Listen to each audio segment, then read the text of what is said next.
further towards free speech absolutism than a country like Germany. Can you name me a country that has more free speech than in America? Guten Tag, my dear German friends. Today I'm reacting to free speech in Germany against USA. All right, as we all are democratic countries, Germany, Latvia, USA, our governments support the free speech, which is kind of cool, you know. Everything has its own its limits, you know, and free speech has limits also. There are things that we can talk about and there are things that we cannot talk about. For example, in Latvia, you cannot support like Russia and Russian aggression over here, because here you can get in trouble. As we are the neighbors with Russia, you know, the situation is very tensed. Anyways, like, subscribe, click the bell for notification. Let's jump in, guys. J.D. Vance today told a room full of European defense and government leaders that free speech is in retreat in their countries. I look to Brussels, where EU commissars warn citizens that they intend to shut down social media during times of civil unrest. Is it a crime to insult somebody in public? Yes, it is. The crime? Posting a racist cartoon online.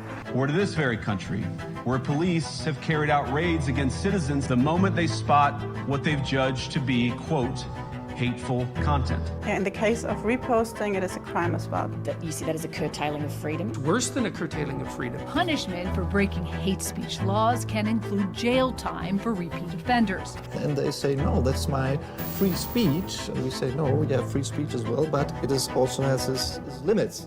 Free speech. Yeah, exactly. I agree. Absolutely. There are limits to free speech, you know. It's not as free as it sounds. This is a very hot topic right now for two reasons, I think, that are kind of buzzing around in the news. One, J.D. Vance, the Vice President of the United States, gave a talk at the Munich Security Conference last week where he was very critical of European countries when it comes to free speech. Additionally, 60 Minutes ran a piece last week on German authorities cracking down on speech online. It's okay to criticize a politician's policy, but not to say, I think you're a jerk and an idiot. Exactly. Yeah.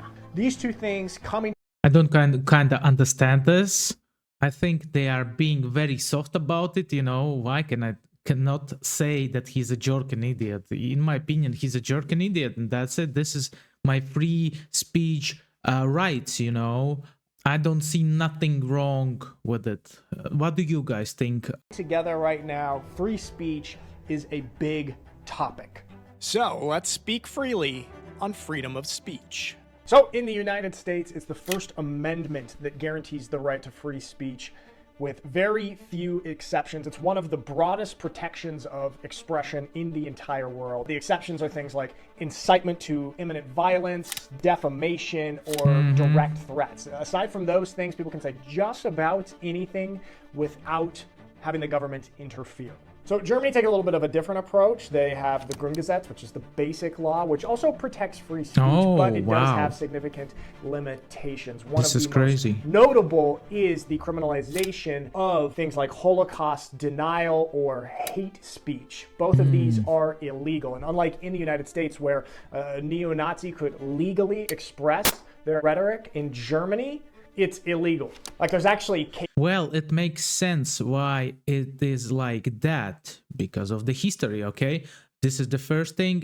Second thing is that I am not sure, do we have in Latvia this kind of stuff, you know, that controls the free speech? Cases in Germany of people going to prison for Holocaust denial. Courts in America, particularly the Supreme Court, they have consistently ruled in favor of broad speech protections. There's a few examples of this. Take Brandenburg versus Ohio in 1969, where the court ruled that inflammatory speech, even from the Ku Klux Klan, the leader of the KKK, was protected as long as it didn't directly incite immediate violence. I think it's important also to look at the history and background of the two countries. And that's for sure. It explains a little bit the approaches of how the countries take on free speech. The United States sort of founded on this idea of liberty and rejecting tyranny and government overreach. Germany, on the other hand, experienced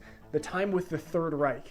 Yes, and the consequences of that was the destruction of Germany. Basically, the Germany after World War II was destroyed. People were devastated, economy was killed, and the territory got occupied. Where propaganda was weaponized to control the population. I think these things are really influential on how the two countries approach the subject of what the countries are trying to avoid with their laws and their take on free speech. That's true. In the I United agree. States, even groups that have been the victims of certain speech, they have actually come to the defense of the rights of these groups to express their views. There's a great example of this, the National Socialist Party of America versus the village of Skokie. This is from 1977. In the case, a neo-Nazi group actually planned a march in this town, and it was a town with a very large Jewish population, including many Holocaust survivors even. The ACLU, the American Civil Liberties Union, they actually defended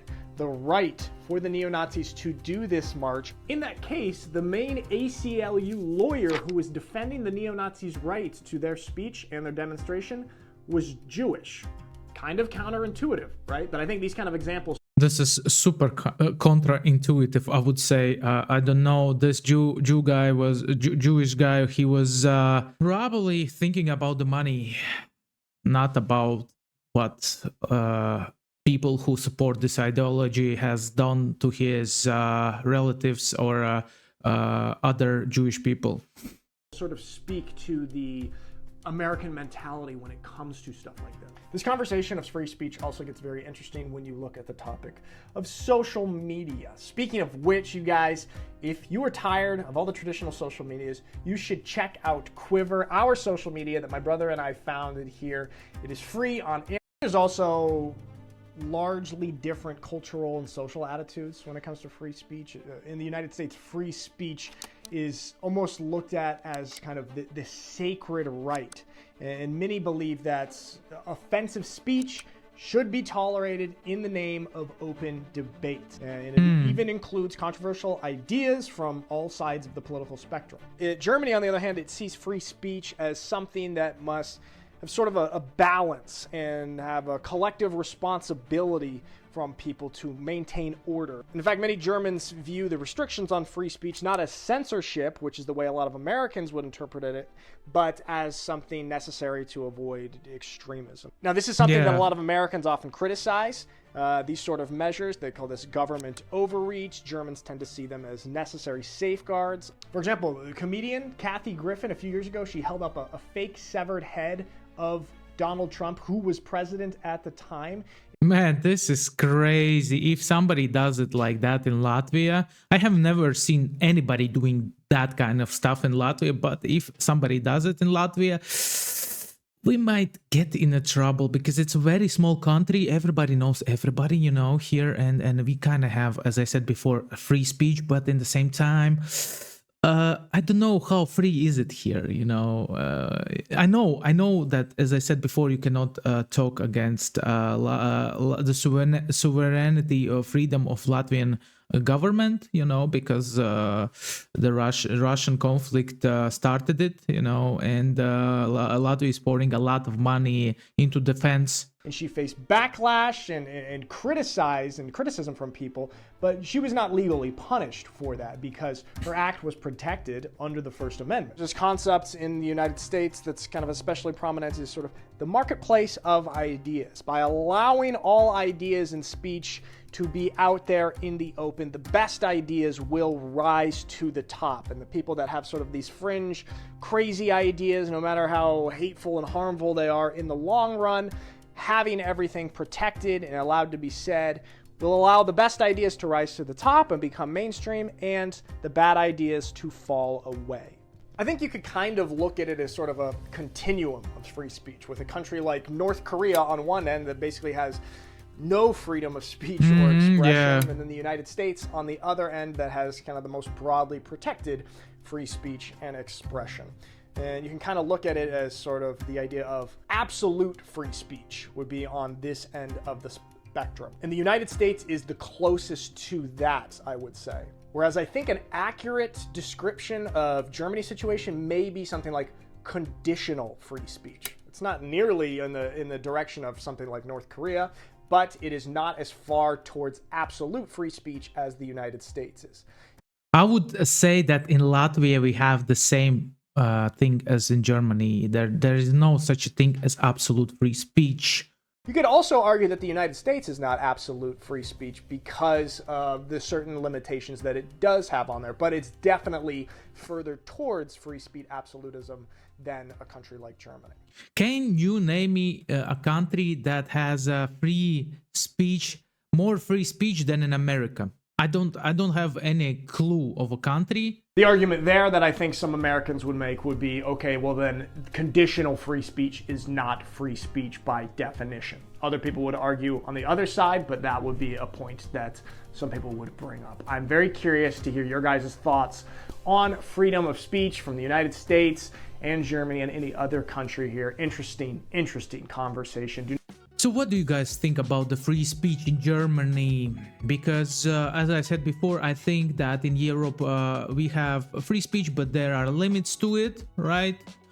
In America, I agree with the author of this video that in America the free speech is freer than anywhere else. How do you think, guys? Should Europe rise the limits of the free speech, or should we keep it as we are? In the same time, I can tell you one thing, you know, talking about Latvia, I can tell you one thing, that here people love to write bad things about politicians in the elevators, on the fences, like call somebody like bad words, you know, from the government.